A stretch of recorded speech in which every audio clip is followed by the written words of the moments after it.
at my buddy Ricky's today to get another look at this really awesome 1963 Evel Knievel inspired Impala. It's got the interior done, running good, looking good, so let's take a look at it. And here it is, the 1963 Evel Knievel inspired Impala.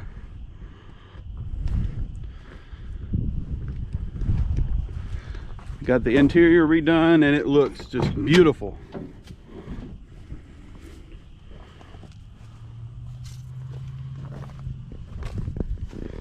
There's something real special about why he's got two shifters right there, and I'll let him tell you about that.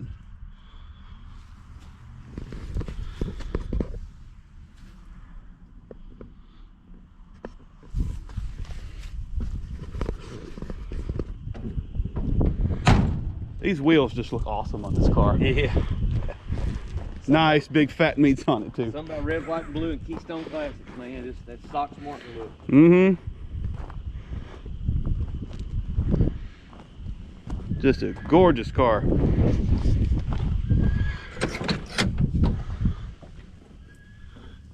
And you got to have that footprint gas pedal. Got to.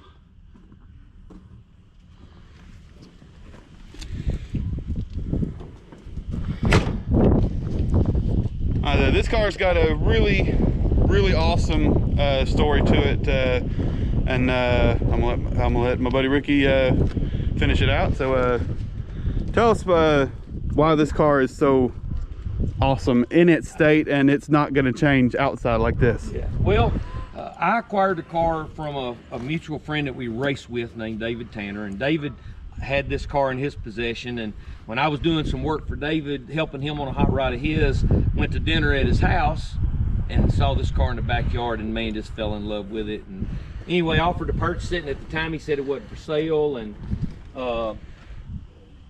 in the long history of it, David ended up actually giving me the car as long as I was going to restore it. In the midst of doing that, I got it to the point it was mechanically good and running and driving. And I put a picture of it on Facebook and got contacted by the man who originally owned this car. And him and his wife come down and looked at the car and brought pictures and shared some of the history and like the two shifter handles.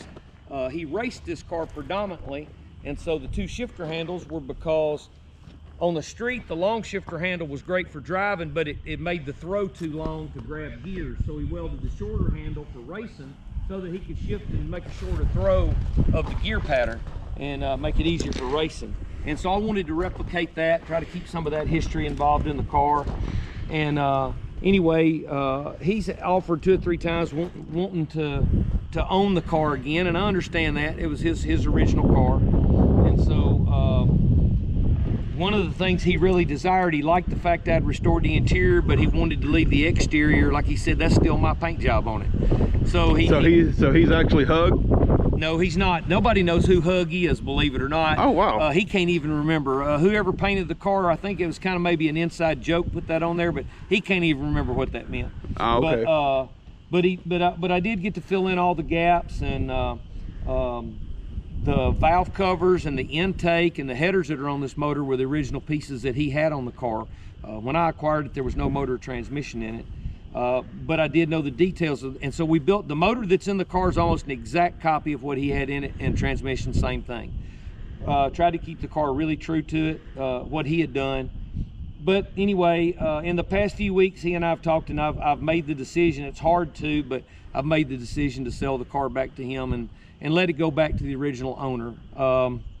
You know, sometimes you just get to be a piece of the puzzle, and I think in this case that's the way this one's meant to be. If it was my car, I would appreciate somebody allowing me a chance to own my original car back again. So in about 2 or 3 weeks, this car's going to leave and go back to its original owner and make the full circle all the way back home where it belongs. And it's just a really neat car and a really neat story. And the fact that he told me the first thing when he saw it, he says, I cannot believe that this car survived and lived this long, because it was just an old race car. And the fact it didn't get cut up and thrown away is pretty amazing, and that the paint job survived.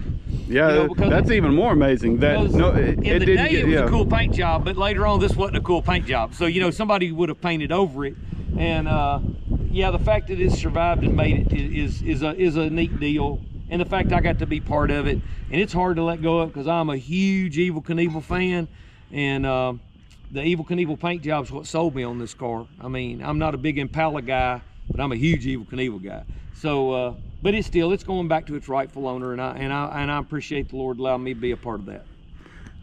You want to pop the hood and show us the motor and fire it up for us? Now I can tell you it's extremely cold natured with a tunnel ram in the wintertime. So even though the sun's out here, it's still a little cool. So yeah. I think I remember last time I was over here doing a piece on it, it was being a little cantankerous. Yeah. That is just a tiny little bug catcher. Yeah, but it's a punched out. It's a 327 with just regular heads punched out with 202 valves and everything, just like they would have done back in the day. Is that bug catcher an original piece to the car? No, it's not. It's one I added. He just had a little round chrome air cleaner on it. Okay. And I've got it. I'll probably put it back on there. That was a big deal. That was a big fancy air cleaner back in the day, and that's why I put it on there. But I'll probably put his air cleaner back on it, and then it'll pretty much, when you raise the hood to him, it'll be his exact car. That's just cool. Yep. It's a really neat piece. But all right, let's hear this beast. Before I fire it up, the last thing, the exhaust on this, it's kind of a funny story. I wanted, with the dump headers out the side, these cars are really hard to run exhaust on if you try to run them under the car. And so I just wanted to set up what we called drag exhaust back in the day, just something so you had mufflers and some exhaust.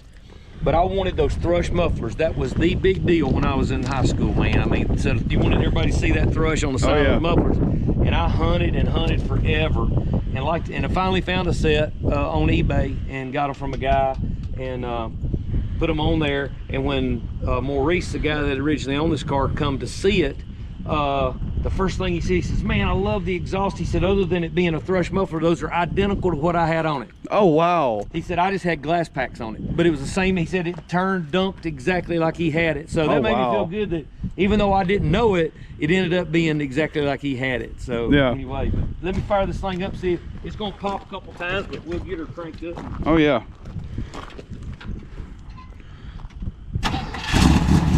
Oh, there you go.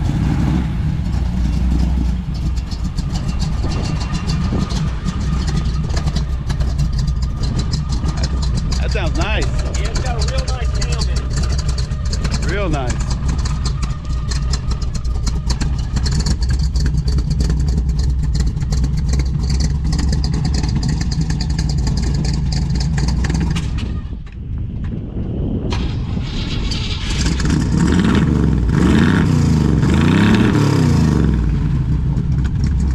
There you go.